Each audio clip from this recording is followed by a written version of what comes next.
Jedna pani mi napísala komentár pod video, ktoré som dávala zdieľať. Je to komentár týkajúci sa mojej knihy.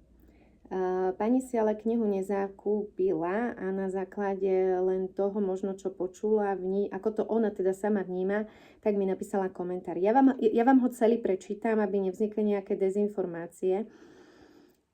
Takže citujem. Prepáč, ale nesúhlasím. Myslíš, že pôjde niekto ďalej, keď bude v depresiách a prečíta si o ťažkom príbehu? Asi ťažko. Človek, keď je na dne, nepotrebuje čítať veci, ktoré ho ešte viac dajú dole. Ale vtedy potrebuje nasávať pozitívne veci. Tvoju knihu by mali čítať silní a vyrovnaní ľudia. Vieš, ty si dala von, uľavilo sa ti, ale tvoj príbeh môže niekomu zobrať energiu, keďže to bude určite veľmi smutné a ťažké čítanie. Naozaj si myslím, že len silné a nezlomné povahy by to mali čítať. Chcela by som uviesť, ako to vnímam ja. Poďme si uviesť konkrétny príklad. Predstavte si ženu, ktorá je v depkách, ženu, ktorá má napríklad muža, ktorý ju fyzicky týra alebo psychicky týra, ktorá žije už roky v takomto vzťahu a ktorá v podstate aj chce odísť, aj nevie ako, a nemá síl a stále sa utápa v tom svojom, poviem to možno tak aj hnusne, v tom svojom bahníčku a vlastne ona ešte nemá silu vstať a ísť ďalej. Ale prečo nemá silu vstať a prečo sa tam vlastne bahní v tej role obete? Takéto ženy inak. Pomohlo by tejto žene, ak by si prečítala romantickú knižku, ak by si prečítala romantický príbeh lásky, kde sa dvaja milujú, kde ju muž podporuje, uznáva, kde jej kupuje darčeky, kde je medzi nimi proste vášeň, možno vedomie, možno ja neviem, čo proste my chceme od toho muža a po čom túžime. Ak my si prečítame takýto príbeh lásky, plnej romantiky, čo myslíte, čo to urobí s tou ženou? Pomôže jej to? A teraz vás poprosím, aby ste mi naozaj písali dole komentáre, ako to vnímate vy. Pretože ja to vnímam práve, že ako úplne opačne, ako táto pani. Pretože ja si myslím, že toto tej žene nepomôže vstať a ísť ďalej. Práve, že by ju to zabilo. A bahnila by sa v tom bahne možno do konca života a nevstala by stade. Pretože takáto žena túži žiť ten život, ten romantický a tak ďalej. Áno, plný vášne, porozumenia, empatie, pochopenia. Ale tá žena to má práve naopak. Čo jej pomôže, ako to tu tá pani napísala, tedy potrebuje nasávať pozitívne veci. Čo jej tie pozitívne veci ako ukážu? Stále len to, že ona tie pozitívne veci nemá, že je v tom bahne a že sa tam proste brodí dole a nevie si pomôcť. Nevie, ako vstať. Podľa môjho názoru tejto žene pomôže poriadny preplesk. Ale nie, že príde muž ku nej a ju vyflieska, hej. Pomôže jej uvedomenie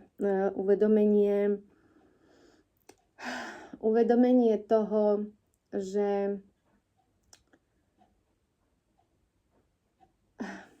takéto priznanie si, že áno, ja som zodpovedná za to, kde som sa dostala a kde som práve tu a teraz. Uvedomenie, kde som zradila samú seba. Prečo som sa dostala až sem? Čo som robila zle v tom živote, že proste som tu, v tomto bode, na tomto mieste, kde si neviem dať rady? A práve, že prečítanie takéhoto príbehu môže tejto žene pomôcť rôznym spôsobom.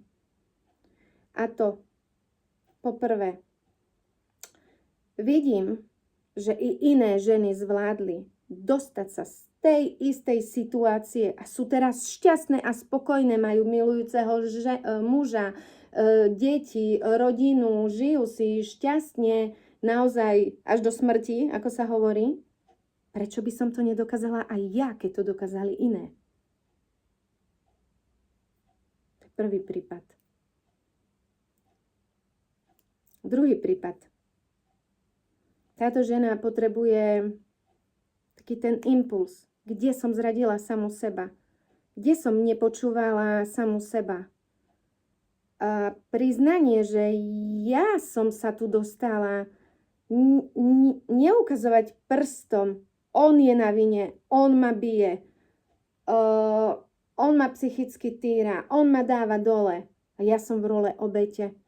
Viete o tom, že keď jedným prstom ukazuješ, tak tými ďalšími troma ukazuješ na seba? A to je to základné uvedomenie. Prijať zodpovednosť za svoje činy. Jednoznačne prijať zodpovednosť za svoje činy. A čo to znamená? To je to uvedomenie, že len vlastnou vinou som sa dostala až sem. Ale čo som robila zle? Dokázala som hovoriť nie tam, kde som to ja necítila? Išla som cez seba? Dokázala som efektívne komunikovať so svojím mužom v danej chvíli? Naplňala som si svoje základné životné potreby? Bola som vyživená? Alebo som bola závislá na svojom mužovi a som si plnila tie svoje prázdne poháriky cez neho. Počúvala som svoju intuíciu, keď som stála pred oltárom a zdnúka mi kričalo: neber si ho, utekaj, lebo robíš tú najblbšiu vec, akú len môžeš. Aj tak som povedala s úsmevom: áno. A život ťa takto fackoval, pretože si nepočúvala svoje srdce. Takže čo tá žena potrebuje? Vidieť, že i druhé ženy to zvládli a že žijú krásny život. Tá žena už nechce prežívať zo dňa na deň. Tá žena potrebuje dostať silu, impuls, že aj ja chcem tak žiť, aj ja to chcem zvládnuť. A za ďalšie, keď tá žena vidí, ja neviem, má tento problém a vidí, že rieši, táto žena môže mať zdravé deti napríklad, áno. A popri tom si neuvedomuje, aký je to dar mať zdravé deti. A vtedy jej možno príde, že Bože, ja riešim akú vec, však keď sa dokázali rozviesť ostatné ženy, prečo ja by som to nedokázala?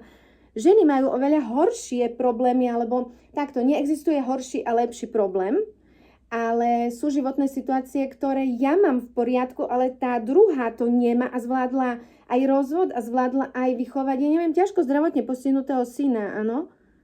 Tak prečo ja by som to nezvládla? Sakra, aj ja to tak chcem, aj ja to zvládnem, ja to dokážem. Samozrejme, že táto žena potrebuje mať pri sebe nejakého človeka a minimálne jedného človeka,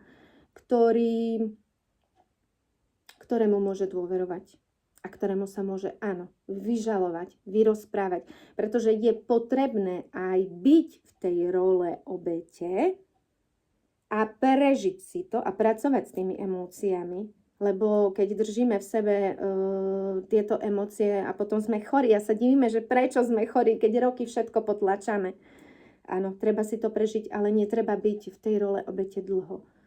Ako ja to mám prežité, rozprávam z vlastných skúseností, pretože ja som si aj tento príbeh zažila. Takže